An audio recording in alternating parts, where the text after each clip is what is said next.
In this kit there are many pipes to fit, and often they look quite similar.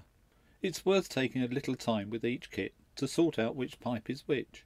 Then test fit the pipe in place to double check it's the right one. There are few things worse than having glue on a part and realising it doesn't fit where you thought it did.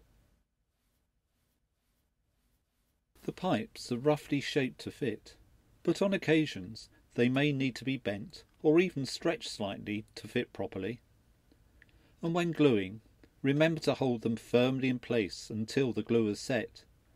The thick super glue I use takes about 45 seconds.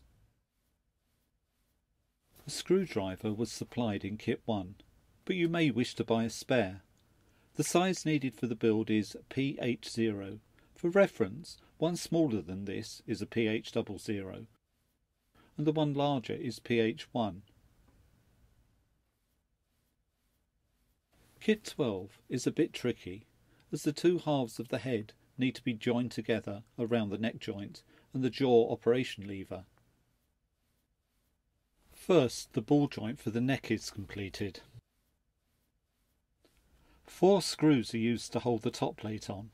In a situation like this, where more than one screw is fitted, it's often easier to partially fit all of the screws, as this helps to make sure they all align properly.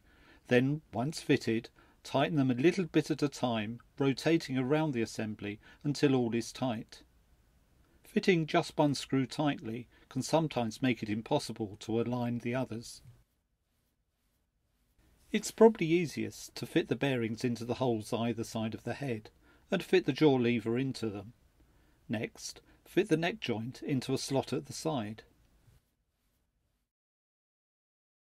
You may find it easier to screw the neck in place before fitting the other side. The other side is now joined to this.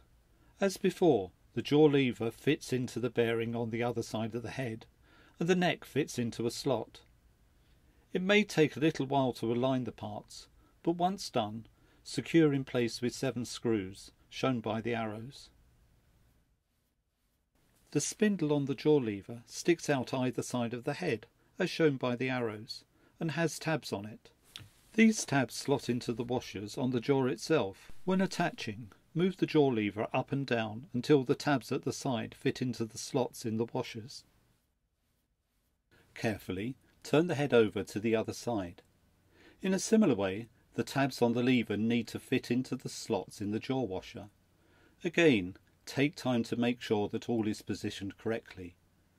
Once certain of a good fit, screw firmly in place. It's a good idea, if possible, to have the screw already loaded on the screwdriver, so that it can be inserted easily. All that remains is for the side panels to be refitted.